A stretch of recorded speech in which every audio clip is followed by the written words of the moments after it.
24절까지 19절부터 24절까지 교독하겠습니다. 제가 19절 읽겠습니다.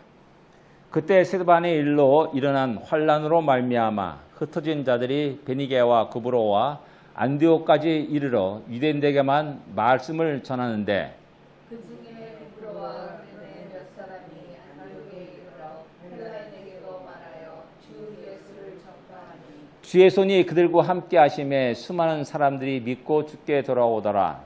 예루살렘 교회가 이 사람들의 소문을 듣고 바나바를 안디옥까지 보내니 그가 이르러 하나님의 은혜를 보고 기뻐하여 모든 사람에게 굳건한 마음으로 주와 함께 머물러 있으라 권하니 바나바는 착한 사람이여 성령과 믿음이 충만한 사람이라 이에 큰 무리가 주께 더하여 지더라. 아멘. 네, 오늘 본문은 스데반 일로 인해서 일어난 그 결과를 우리에게 전하고 있습니다. 그 가운데 가장 중요한 것, 안디옥 교회가 세워지고 안디옥 교회가 부흥하는 놀라운 역사를 그 모습을 우리에게 전합니다. 이 사도행전을 다루면서 이 안디옥 교회를 빼버리면은 참으로 진짜 오아시스 없는 사막 같다라고 말할 수가 있고 우리가 속된 말로 안고 없는 찐빵 같은 그런 것이라 할 수가 있습니다. 우리는 수없이 이 말씀을 우리는 들어왔습니다. 너무나 잘하고 있는 말씀이지만은 다시 도전을 받고 또 우리 시온 장로교회가 나갈 방향 새롭게 하기를 원합니다. 제일 먼저 우리가 이 사건의 결과 속에서 복음 전파가 각 곳에 일어났다라는 사실입니다. 1절에 그 사실을 우리에게 말씀합니다. 환란으로 말미암아 흩어진 자들이 베니게와 구브로와 안디옥까지 이르러 복음을 증거했음을 갖다가 1절에 말씀하고 있습니다. 여기서 우리가 눈여겨볼 단어가 환란이라는 단어입니다.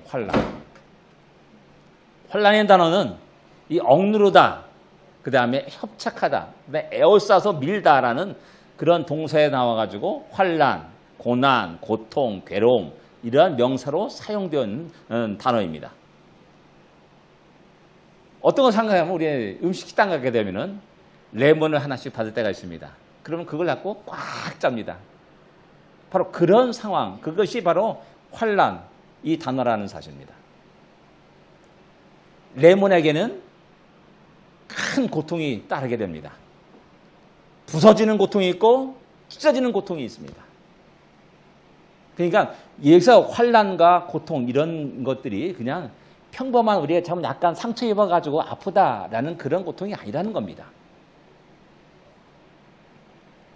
이 단어를 통해서 초대교회 성도들이 참으로 극심한 어려움 속에서 흩어지게 됐다는 사실을 우리는 알 수가 있습니다. 자기 자원하에서 스스로 흩어진 것이 결코 아니었습니다. 내가 선비적 사명을 가지고 내가 안디옥 가서 복음을 증거하겠다라는 것이 아니었습니다. 즐거운 마음으로 기쁜 마음으로 간 것이 결코 아니었다는 사실입니다. 억지로 타이에 의해서 어쩔 수 없이 흩어지게 되었습니다. 흩어지지 않으면 살 수가 없는 겁니다. 자기 생명이 위태위태해지기 때문에 어쩔 수 없이 떠날 수밖에 없는 겁니다. 어쩔 수 없이 고향을 떠나야 됐고 어쩔 수 없이 가족들과 생이별을 해야 됐습니다. 어쩔 수 없이 자기의 집과 재산을 그대로 놔두고 몸만 빠져나와서 도망가야만 했던 것이 그 당시 초대교회 성도들의 삶이었다는 사실입니다. 오늘날 전쟁으로 인해서 재난으로 인해서 수많은 난민들을 우리는 보게 됩니다. 그들과 똑같은 겁니다. 어쩔 수 없이 그 땅을 버리고 살기 위해서 다른 이국 땅에서 수많은 고난을 겪으면서 나그네인 삶을 살아가는 난민들의 모습을 상상하면 딱 맞다고 할 수가 있습니다. 어쩔 수 없이 흩어져야만 했기 때문에 그들에게는 큰 고통과 어려움이 있을 수밖에 없습니다. 그것이 너무나 힘들어서 그들의 입에서 불평과 원망이 쏟아져 나오기도 했을 겁니다. 여러분, 상상이 됩니까? 우리는 아직 뭐 그런 어려움들을 겪어보지 않았던 것 같아요.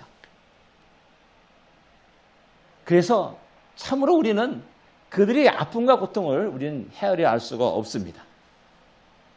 그것이 바로 우리들의 모습이라 할 수가 있습니다. 예수 믿는 것이 평안이 아니었습니다. 예수 믿는 것이 복이 아니었습니다. 예수 믿는 길이 형통한 길이 아니었다는 사실입니다. 우리 착각하면 안 됩니다. 예수 믿고 복 받으세요. 예수 믿고 형통하세요. 예수 믿고 사업 잘 되세요. 예수 믿고 성공하세요. 라는 이런 말을 우리는 질질 얘기하는데, 그러나 초대교회 성도들은 그와는 정반대의 삶을 살았음을 우리에게 이야기해 주고 있는 겁니다. 예수 믿는 것이 고통이요 괴로움이었습니다. 정함이 없는, 끝없는 피곤한 나그네 인식을 걸어가야만 하는 것이 그 초대교회 성도들의 삶이었습니다. 한마디로 광야를 걷는 삶이었다는 사실입니다.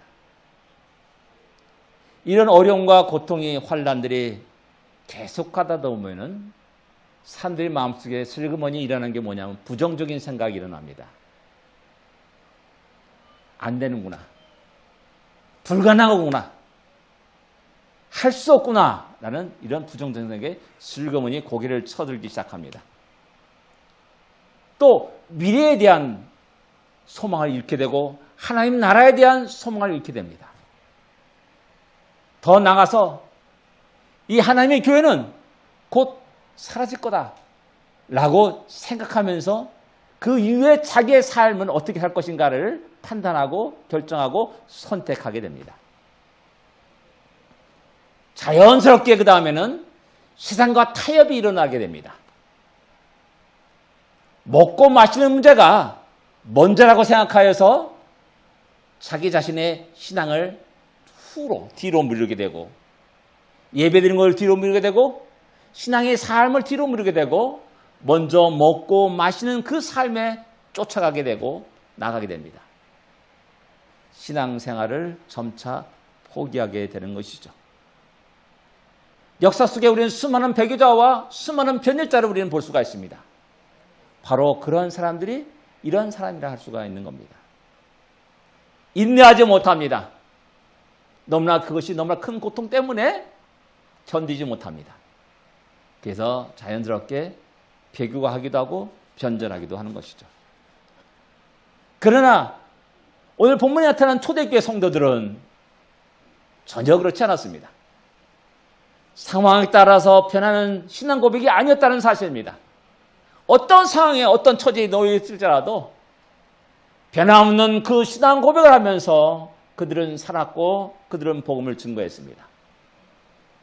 그들은 결코 쭉정이 아니었습니다. 생명이 있는 알곡이었습니다.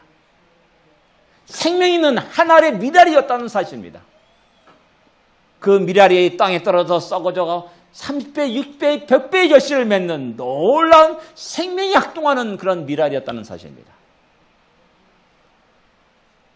씨 가운데 가장 작은 것이 성경은 겨자씨라고 말합니다.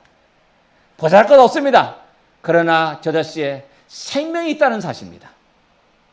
생명이 있는 작고 작은 보잘것 없는 겨자씨지만은 그 가운데 생명이 있었기에 생명의 역동성을 드러내고야 말았다는 사실입니다. 싹을 틔웠고 자랐고 꽃을 피웠고 향기를 토해냈으며 아름다운 열매를 맺었습니다. 그리고 다시 그들은 생명의 씨앗을 뿌렸습니다. 그래서 복음이 유대에게만 머무는 것이 아니라 예루살렘에 머무는 것이 아니라 사마리아로 이방인에게로 땅까지 이르러 복음이 왕성하게 퍼지게 되었고 그들이 흩어진 모든 곳에 교회가 세워졌다는 사실입니다. 이를 통해서 우리는 하나님의 크고 놀라운 일들을 보게 됩니다. 하나님이 교회를 어렵게 하는 것, 성도들에게 큰 고통과 어려움, 환난을 주시는 것은 교회를 멸하고자 하는 것이 아니고 성도를 심판하려는 것이 아니라 시력계 그를 통해서 놀라운 부흥을 이루게 하시는 하나님의 크고 놀라운 뜻이라는 사실을 우리는 기억해야 됩니다. 나 한 사람의 어려움만 생각하지 마십시오. 나 한 사람이 당하는 고난과 환난만 생각하지 마십시오. 그렇게 되면 자꾸만 입에서 불평불만이 쏟아질 수밖에 없습니다. 그러나 이 어려움을 통해서 이루시는 하나님의 크고 놀라운 일들을 볼 수 있어야 됩니다. 그럴 때 우리는 집도다 하나님의 지혜와 지식이 부여하며 라고 감탄하면서 하나님께 영광을 돌리게 됩니다. 우리의 모든 이민 생활에 어려움이 있고 힘든 일이 있습니다. 우리 모두는 어쩌면 흩어진 자라 할 수가 있습니다. 자발적으로 즐거운 가운데 이곳에 온 사람도 있지만 피치 못하는 상황 속에서 우리 미국으로 온 사람도 있습니다. 어떻게 왔든지 관계없이 우리는 이곳에서 모여가지고 하나님의 아름다운 교회를 세웠습니다. 그리고 복음을 증거합니다. 또 우리 교회를 통해서 우리를 통해서 하나님의 크고 놀라운 거룩한 일들이 이루어져 가는 것들을 우리는 볼 수 있어야 됩니다. 거기에 하나님의 놀라운 위로가 있고 하나님의 격려가 있습니다. 여전히 하나님 우리와 함께 하시다는 그 사실을 깨닫고 우리는 다시 기쁨으로 감사함으로 오늘의 어려움들을 인내하며 견디면서 미래의 발걸음을 내딜 수가 있는 것입니다. 안디교회가 세워졌음을 이어서 말씀합니다. 안디옥 교회.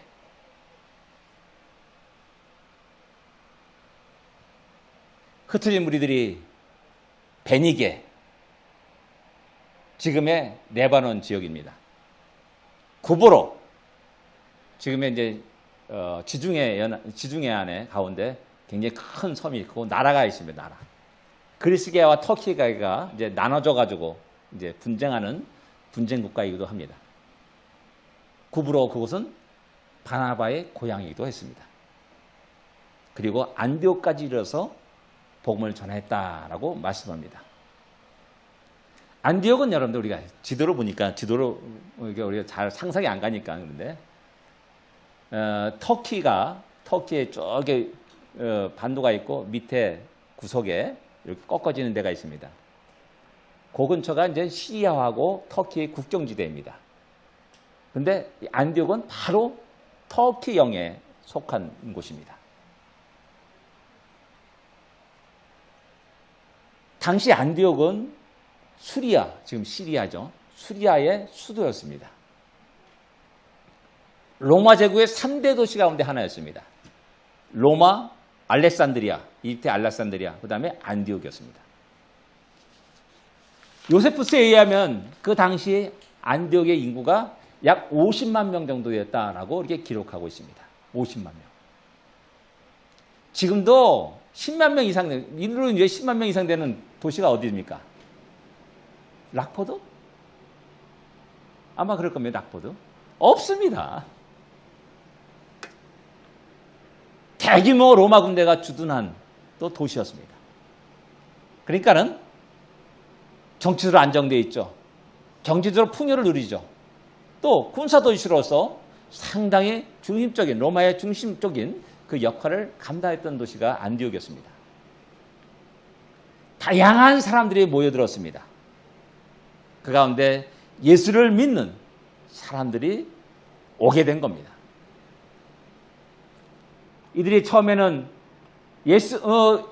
유대인들에게만 복음을 증거했다라고 성경은 말씀합니다. 회당을 중심으로 복음을 증거했다는 말입니다. 그들은 서로가 말이 통했습니다. 그리고 역사와 문화의 동질성을 가지고 있었습니다. 그들은 성경을 알고 있었어요. 하나님을 알고 있었어요. 근데 단지 예수를 몰랐던 겁니다. 그래서 쉽게 그들에 가가지고 예수가 바로 지금까지 우리 조상들이 기다리던 바로 그 메시아다, 구세주다 라는 사실을 증거한 겁니다. 그것만 알면은 유대인들은 뒤집어지는 겁니다. 그런데 문제는 뭐냐면은 그들이 유대인들의 복음 증거했을 때 과연 복음 전파에 많은 열매를 맺었을까요? 라는 겁니다. 근데 제 생각에는 그렇게 많이 열매를 맺지 못했을 거다라고 이렇게 제가 생각합니다. 왜냐하면은 유대인들만큼 교만한 민족이 없습니다. 유대인들만큼 완고한 백성이 없습니다. 목이 곧은 백성이다라고 끝없이 모세는 질타하고 있는 것을 이렇게 보게 되고 성경 속에서도 나타난 것을 보게 됩니다. 그 때문에 아무리 열심히 그들에게 복음을 증거했지만은 열매가 얼마 없고 안디옥교는 상당히 정치된 속에서 침체된 속에서 오래오래 가게 됐을 겁니다. 이 상황이 오래 지속되다 보면은 교회의 역동성을 잃어버리게 됩니다. 나태해지게 되는 거고, 아무리 해도 할 수 없구나, 안 되는구나, 라는 그런 생각이 자리를 잡게 되고 또아리를 트게 됩니다. 그러나 구브로와 구레네에서 온 몇 사람, 이 헬렌에게 복음을 증거하기 시작합니다. 50만 명 가운데 유대인들이 몇 퍼센트 했겠습니까? 10% 했겠습니까? 5% 했겠습니까? 어쩌면 그보다 더 적은 인구였을 겁니다. 그러니까 처음에는 지극히 적은 유대인들 1%도 밖에 안 되는 그 유대인들에게만 관심을 두고 복음을 증거한 겁니다. 나머지 99% 사람들은 내팽개친 겁니다. 그런데 구브로에서 온 사람, 아까 키프로스에서 온 사람, 구레네에서 온 사람, 구레네가 어디냐면 지금 현재 리비아 지역입니다. 리비아. 이 구레네 시몬이라는 사람이 예수님이 십자가에 지고 가실 때 대신 그 십자가를 짊어지고 간 사람이기도 합니다. 그 사람이 고향이 구레네 사람 시몬이라고 마태복음은 증거합니다. 이 사람들이 헬라 사람들에게 복음을 증거합니다. 혹시나 하는 마음에서 입을 열어서 복음을 증거했을 겁니다. 두려워하는 마음으로 조심스럽게 다가가가지고 예수를 증거했을 겁니다. 과연 효과가 있을 것인가? 라는 긴가민가 하는 마음으로 그들에게 접근한 겁니다. 그런데 우리의 생각은 전혀 다른 놀라운 변화를 목격하게 된 겁니다. 수많은 사람들이 믿고 주께로 돌아오더라 라고 21절은 증거합니다. 이것이 바로 안디옥교의 모습으로 큰 부흥하는 안디옥교의 모습으로 우리에게 나타나게 되는 겁니다. 수많은 사람들이라 말했습니다. 어느 정도일까요? 10명, 20명 정도? 10명, 20명 정도 올라가가지고 수많은 사람이라고 말했을까요? 100명 정도? 200명 정도 올라가고 수많은 사람이라고 말했을까요? 오순절날 성령 강림으로 인해서 3,000명이 회개하는 놀라운 역사가 일어납니다. 이런 거를 볼 때 아마 1,000명대가 아닐까라는 그 생각을 하게 됩니다. 놀라운 부흥 역사가 안디옥에 일어나게 되는 겁니다. 안디옥 시를 갖다가 뒤집어 엎어놓는 겁니다. 새로운 방향의 복음 전파가 일어났습니다. 유대인들은 편협적이고 아주 고정적인 그런 틀 속에서 살아가는 사람들이었습니다. 이제 그 사람들을 버리고 새롭게 복음의 대상을 정한 겁니다. 유대인들을 버리고 이제 헬라인 이방인들에게 복음을 증거하자라고 말하는 겁니다. 바로 그 시작점이 안디옥 교회였다는 사실입니다. 하나님 그에 따라서 놀라운 변화를 그들에게 보여주었습니다. 이 놀라운 변화를 보여주신 것은 우리 속에 가지고 있는 편견 틀을 깨부숴버립니다. 안 된다, 할 수 없다라는 그 부정적인 생각을 다 깨부숴버립니다. 우리는 불가능해라고 하는 이런 부정적인 모든 것들도 다 던져버리게 말하면 됩니다. 과연 될 수 있을까라는 의심, 퀘스천 마크들을 전부 다 버리게 만들어버립니다.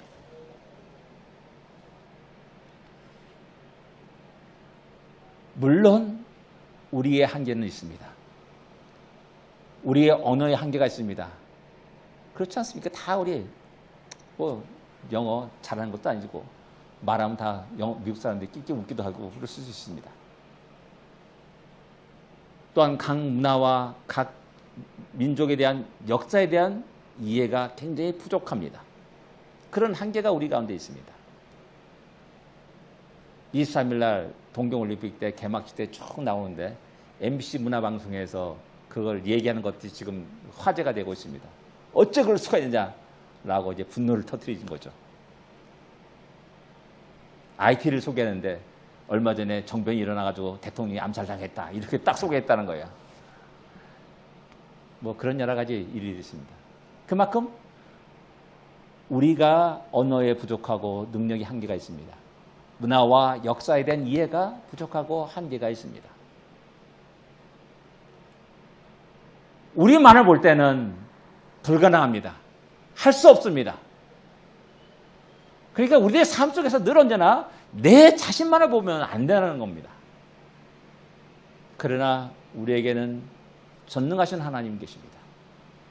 온 우주 만물을 창조하신 창조주 하나님 계십니다. 그분이 언어를 만드셨습니다. 각 민족의 역사와 그 모든 것을 아시는 주님이십니다. 그분이 우리에게 말하라고 합니다. 그분이 우리에게 가라고 말합니다. 그분이 우리와 함께하겠다라고 말씀하는 겁니다. 그래서 우리는 그분 안에서 할 수가 있는 겁니다. 그래서 우리는 언제나 그분을 의지하는 마음 속에서 믿음 속에서 우리의 삶을 살아가게 되는 것이고 우리의 성적인 성적 사명을 감당하게 되는 겁니다. 이렇듯 복음 전파는 우리의 연약함을 깨부시고 우리의 부정적인 생활을 깨부시고 우리의 삶의 사상과 철학과 틀들을 완전히 깨부숴버리고 장애물을 다 없애야 합니다. 우리 인간의 이성을 깨부숴버립니다. 우리 얄팍한 경험을 깨부숴버립니다. 우리의 편견을 깨부숴버립니다. 빌립이 사마리아로 복음을 두고 들어갔지 않습니까? 유대인 베드로가 이방인 고넬료 정복자인 그 사람을 만나려고 가이사라로 가지 않습니까? 하나님이 가게 하십니다. 유대교 틀 속에서 함부로 칼을 휘두르고 있는 사도 바울을 찾아와서 그의 모든 삶의 방향과 열정들 다 깨부숴버리고 방향을 돌려놓는 것이 우리 주님이 아니십니까? 그만큼 복음 전파에는 능력이 있습니다. 주님과 함께 나갈 때 놀라운 역사가 일어납니다. 한 생명을 살리는 역사, 한 생명의 인생을 바꾸는 역사, 한 나라의 역사의 방향을 돌려놓는 역사가 일어나게 되는 겁니다. 그 시작점이 바로 이 안디옥 교회였다는 사실입니다. 안디옥 교회는 바로 그런 상황으로 들어가는 문이라고 할 수가 있는 겁니다. 여기서 57번인가요? 55번 타고 쭉 내려가면 미조리 샌루이스가 나옵니다. 거기에 거대한 아치가 있지 않습니까? 서부 개척으로 상징하는 관문이다라는 의미를 가지고 있는 그런 아치입니다. 안디옥교가 바로 그런 역할을 우리에게 보여줬고 우리에게 전하고 있는 겁니다. 이런 안디옥교를 보면서 그러면 우리는 어떻게 할 것인가라는 질문을 던져야 됩니다. 우리 교회의 미래를 상상할 수 있어야 됩니다. 지금 이민교회는 대부분 이민 1세대가 주류를 이루고 있습니다. 얼마 안 가서는 이제 2세대, 3세대, 4세대가 주류를 이루게 될 것입니다. 언어와 문화면에서 완전히 1세대와 2세대는 다릅니다. 말이 안 통해요. 말이 안 통해. 우린 그들에게 복음을 바르게 증거해야 됩니다. 이것이 우리가 가지고 있는 1세대 부모들의 책임입니다. 이 사명을 우리가 내던지게 되면은 우리 아들과 딸들은 교회를 떠날 것이고 예수를 떠날 것이고 하나님을 부정하게 되는 것입니다. 비록 언어가 통하지 않더라도 우리는 그들에게 예수가 누구신지 정확하게 이야기하고 또 이야기해야 됩니다. 더 나아가서 이제 이방인들에게, 다른 민족에게 복음을 전하는 교회가 되어야 합니다. 우리의 복음 전파의 대상이 확대되어야 됩니다. 이것이 한국 교민교회에게 주어진 하나님의 거룩한 사명이라 할 수가 있습니다.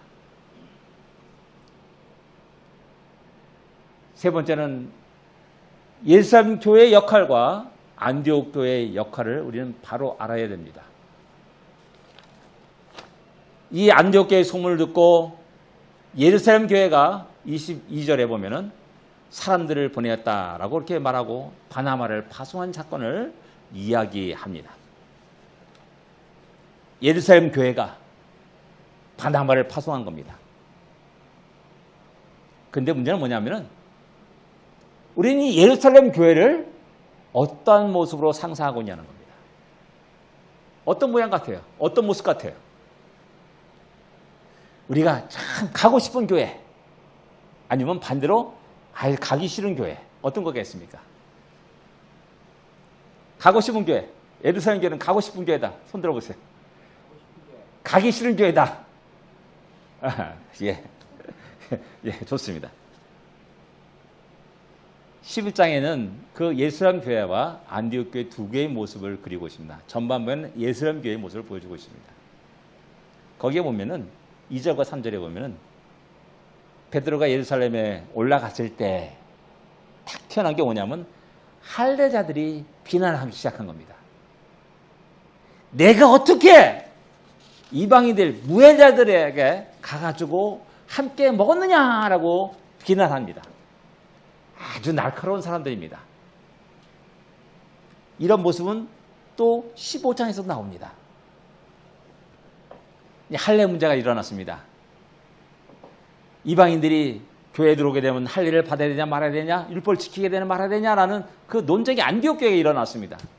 그래서 바나바와 바울이 그 문제를 가지고 예루살렘에 올라갑니다. 어떻게 하면 좋겠습니다. 어떻게든가 질문합니다. 그래서 예루살렘 공회가 모였습니다. 기라사와 같은 사도들이 다 모인 겁니다. 그래서 거기서 15장 5절에 보게 되면 바리새파 중에 어떤 믿는 사람이 일어나 말하되 라면서 이방인에게 할례를 행하고 모세의 율법을 지키라 명하는 것이 마땅하니라 라고 이렇게 강력하게 주장하는 내용이 나옵니다. 자, 이 두 문장을 보면서 예루살렘 교회는 어떤 모습일까요? 라고 상상할 필요가 있습니다. 가기 즐겨하는 교회일까요? 괜히 가게 된 나도 얻어맞는 거야. 너 왜 복장을 왜 그렇게 했어? 양복을 안 입었어? 가운 안 입었어? 라고 신랄한 비난이 쏟아질 겁니다. 좀 꺼리끼는 교회. 한마디로 좀 꼰대 같은 교회라고 말할 수도 있습니다. 또 어떻게 보면 고리타분한 교회. 유대교 전통을 너무나 강력하게 주장하면서 이야기합니다. 그렇죠? 아까 할례를 받아야 된다. 율법을 지켜야 된다는 이 말들이 다 그런 거죠. 좋게 말하면 참 전통이 있는 교회다. 참 보수적인 교회다. 오늘날 이제 우리 한국의 고신측, 고려측, 우리가 하는 고려측이라든지 뭐 그런 측에서 그렇게 사람들이 그렇게 봅니다. 아직 세대의 흐름에 급격하게 변하는 이 세대 흐름을 갖다가 잘 적응하지 못하는, 알지 못하는 교회다. 이렇게 이야기할 수 있습니다. 우리는 요즘도 이렇게 보면 그런 두 교회의 모습을 우리 주위에서 쉽게 발견하게 됩니다. 어느 교회 예배당에 딱 들어가게 되게 되면은 여러분들 예식을 중요시 여기는 교회가 있습니다. 그건 대부분 전통적인 교회입니다. 전통적 교회의 예배당은 그 방향이 동서 방향으로 되어 있습니다. 남북으로 된 방향의 교회는 굉장히 후대 지어진 교회당이다라고 생각하면 틀림없습니다. 전통적인 교회 예배당은 동서 방향입니다. 왜? 성전이 동서방향으로 되어 있기 때문에. 그 다음에 위에서 내려다본 평면도는 다 모두가 동일하게 십자가 형태를 띠고 있습니다. 전통적인 교회 예배당의 모습은. 그러니까 지금까지 우리의 예배당의 모습은 이런 것은 지금 최근에 일어난 현상들인 겁니다. 그리고 예배당에 딱 들어가게 되면 가운데 강대상이 딱 있고 반드시 그 앞에 성찬 예식을 하는 떡상이 있습니다.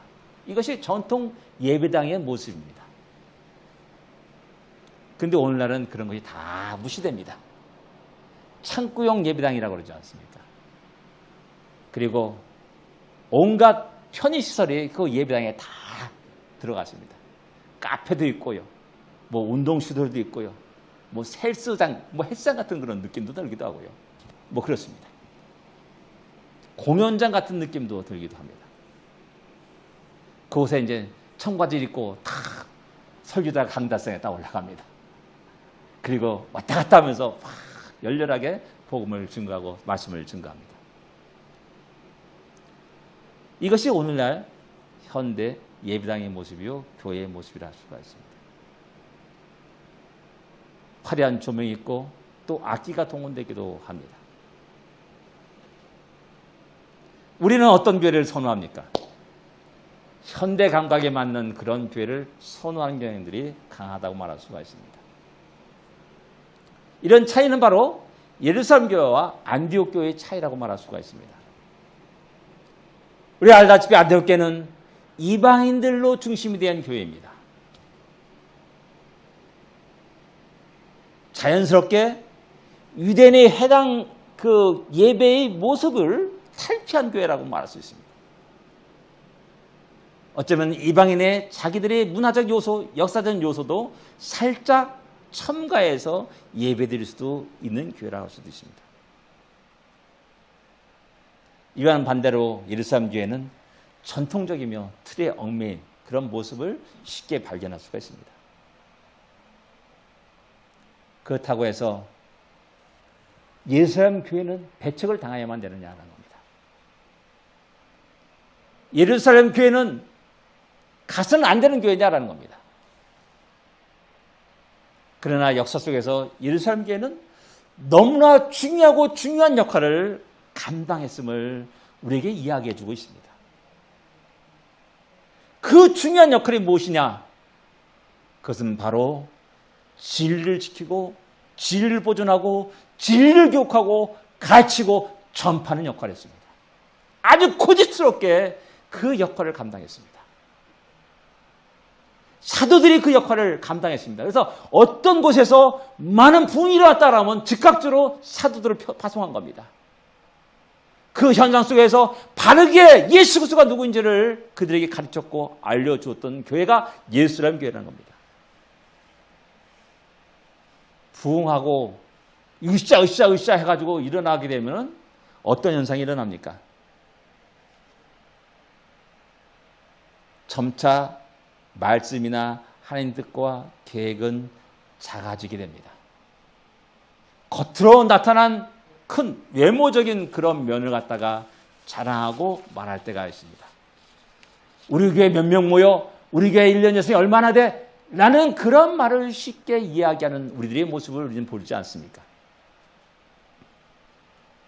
점차 교회의 본질을 잃어버리게 되는 그런 위험성을 내포하면서 달려가고 있는 겁니다. 그런 그들에게, 그런 교회에게 사도를 파송합니다. 그래서 바르게 교회의 본질이 무엇이냐?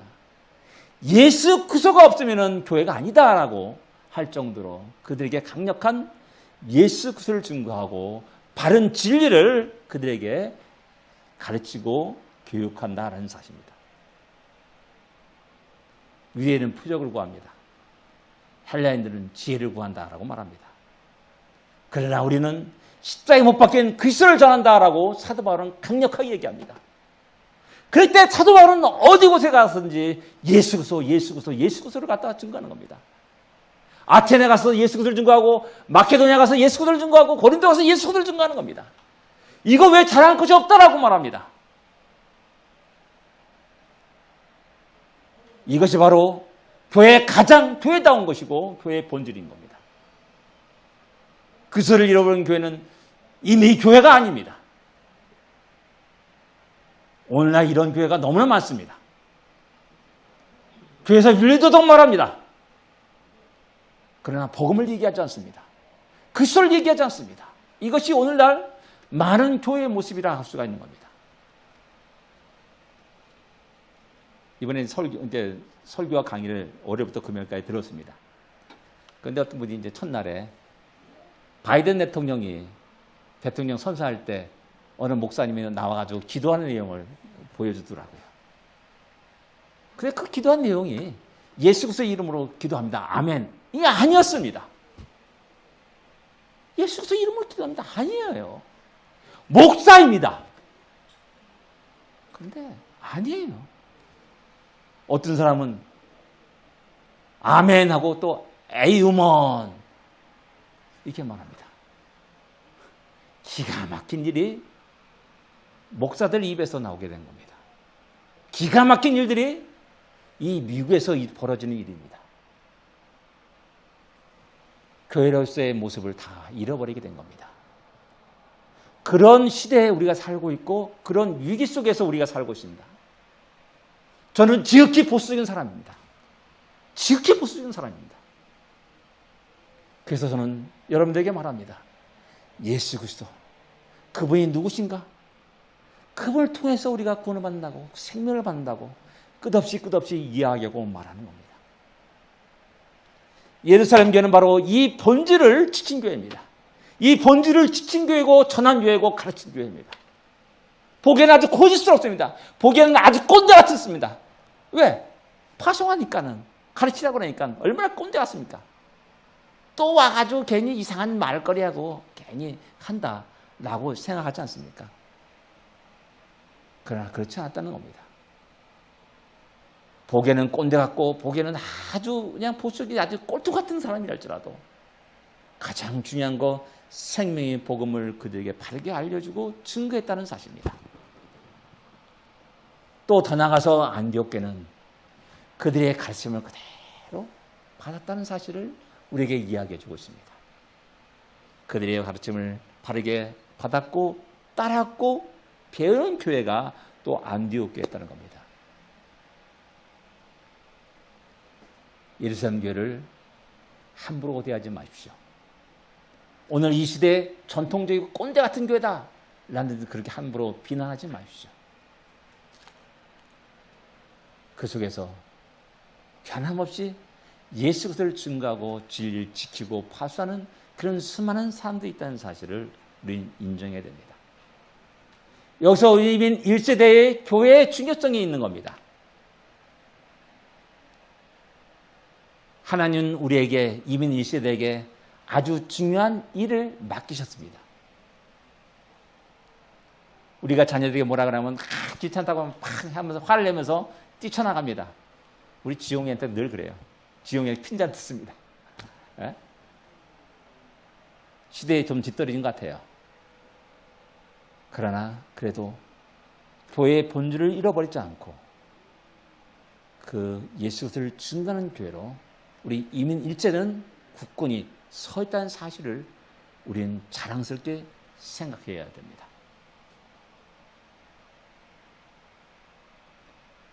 우리 모두는 어렵고 힘든 이민 생활을 합니다. 나그네 인생길을 걸어갑니다. 그리고 그럼에도 불구하고 하나님이 아름다운 교회를 세웠습니다.